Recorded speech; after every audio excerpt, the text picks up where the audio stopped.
Hə, köhnələr. İstəyirəm sizinlə kitablar haqqında danışım. Bax, mənim çox gözəl yadımdadır ki, mən kiçik olanda indiki kimi deyirdi. Yəni belə rəngarəng, ləzzətli kitablar hər yerdə almaq mümkün deyirdi. Ona görə bu kitabların da xüsusi alverçiləri var idi. Mənim anamın işində, mənim anam o vaxtı məktəbdə müəllimə idi. Bir xanım var idi, o Rusiyanın digər şəhərlərinə, o vaxtki Leningrada, Moskvaya tez-tez gedərdi və oradan həmişə sifarişlə müəyyən kitablar götürərdi. Əsasən o nağıllar idi, Cani Radarinin nağılları, Skandinaviya yazıçıları nağılları, Rus milli nağılları. Yəni yavaş-yavaş da hər şey nağıllardan başlamışdı. Sonra isə mən böyüdükcə, inkişaf etdikcə, savadım artdıqca kitablara qarşı, yəni sevginin ikinci dalğasının müəllifi mənim rəhmətli bibim oldu. Allah önlərinizə rəhmət eləsin. Yəni mənim bibim hələ belə adam olmayıb. Yəni böyük bibim. Zənfirə Fərzəliyeva, yəni yoldaşının soyadını deyirəm sizə. Əlbaba Məmmədovun böyük qızı, bu əməlli başlı bir alim olub, dahi olub, belə deyək də. Yəni insan təsəvvür edin ki, Rus dilində, Azərbaycan dilində, İngilis dilində, hətta son yaşadığı zamanda, son aylarda Hindistan dilində öyrənməyə başlamışdı. Özü elmlər namizədi idi, yəni tibbi elmlər üzrə çox görkəmli bizdə həkim olub, oftalmoloq olub, həm də ki kitab həvəskarı. Yəni bu insan dəlicəsinə kitabları sevirdi. İnanın ki, bəlkə onun həyatında oxuduğu kitabların sayı hesabı yox idi, başa düşürsünüz. Hər dəfə mən onun yanına gedəndə o mənə bir qəşəng bir kitab verərdi. Verərdi özü də oxumağa, yəni heç vaxt bağışlamazdı. Düzdür, sonra bağışladı, amma o zamanlar verərdi mənə o kitabları oxumağa. Özü sizə inandırım ki, o kitabların hamısının üstündə kliyonka belə çəkmişdi, yəni qoruyurdular. İlk dəfə yəni fransız klassikları ilə Guy de Maupassant, Honoré de Balzac, Emile Zola, nə deyim, canım sizə desin, yəni çoxları var idi orada. Hamısını o məni tanış elədi. Yəni o məni xəstələndirdi bu kitab oxumaqla ki, mən sonra başladım o yazıçıların kitablarını bir-bir yox, bütün yəni əsərlərini oxumağa. Başlayırdım bir tomdan, gedirdim axıra kimi də.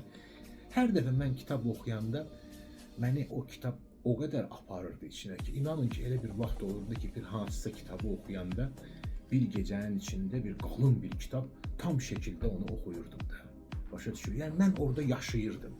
Mənim ürəyim döyünürdü. O həmin o kitabın o qəhrəmanları hansı ki hisslər keçirmirdi. İnanın ki, onlarla bir yerdə bütün o hissləri mən də keçirdirdim.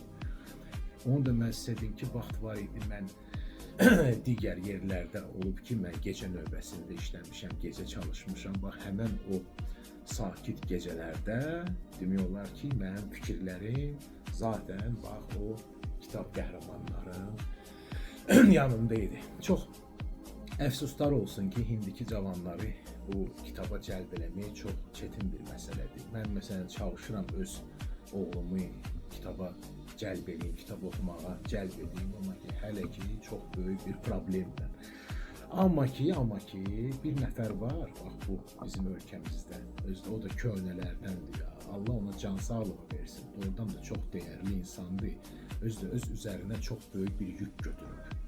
Təsəvvür edin ki, bax indiki bu informasiya texnologiyaları erasında, zamanında bu adam elə bir kitablar yəni istehsal eləyir, çap elətdirir, yazır, başa düşürsünüz. Yəni bu işə əməlli başlı götürüb də öz himayəsinə buna rəhbərlik eləyir ki, onun kitablarını mən sizə deyim, doğrudan da uşaqlar oxuyurlar. Yəni mən öz oğlumu digər kitab hansı ki mən yəni gördüyüm kitab formasında da göstərəndə onu açığı yaxın buraxmır. Amma həmən o adamın kitablarını canla başla oxuyur.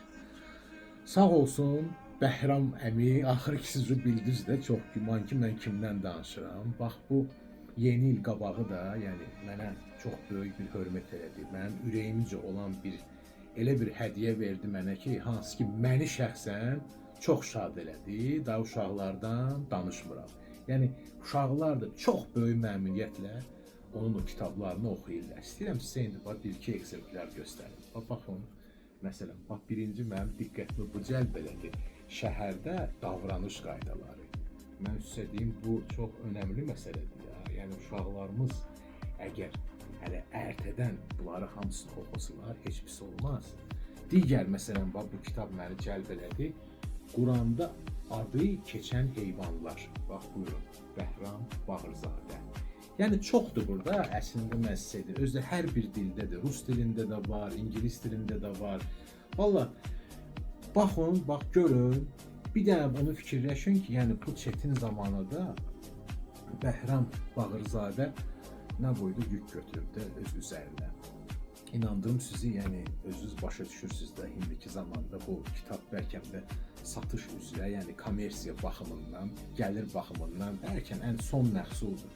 Yəni təəssüflər olsun, amma bu həqiqətdir. Amma yenə də bu insan hər tərəfli, min dənə yolla, yəni bax bu kitabları bax bu cürlə rəngarəng şəkildə, bax bu cürlə keyfiyyətli, yəni bunları yaratmaqla fikir verirsiniz da, yəni glantsdır da, buna glants deyirlər, rusca, azərbaycanca bilmirəm, necə deyirlər. Mən də rus dilli çuşkalardanım da, bağışlayın, mən rusca oxumuşam. Ona görə mən sizdən çox üzr istəyirəm. Dəfələrlə mən bunu demişəm ki, mənim səhvlərim olanda mənim üçün keçin. Amma çalışın, yazın mənə ki, mən o səhvləri bir də eləməyim və çalışım ki, dahi düzəlim. Baxın, bax bu cürlə kitablar, bax bu Bəhram Bağırzadə bu dəqiqə bizim uşaqlarımıza bəxş edir.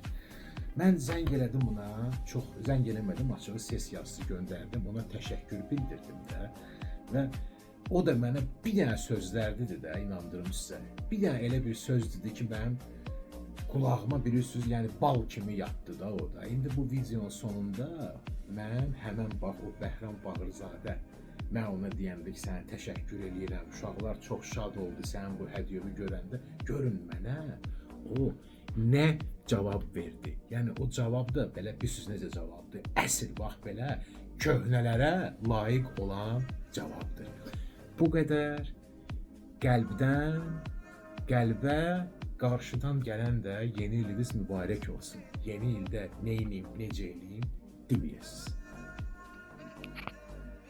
Allah saxlasın. Allah'a xeyir işlərdə işləyim inşallah. İştirak edən çox olacaq, işləyən az. Mən işləyənlərin arasında olacağım inşallah.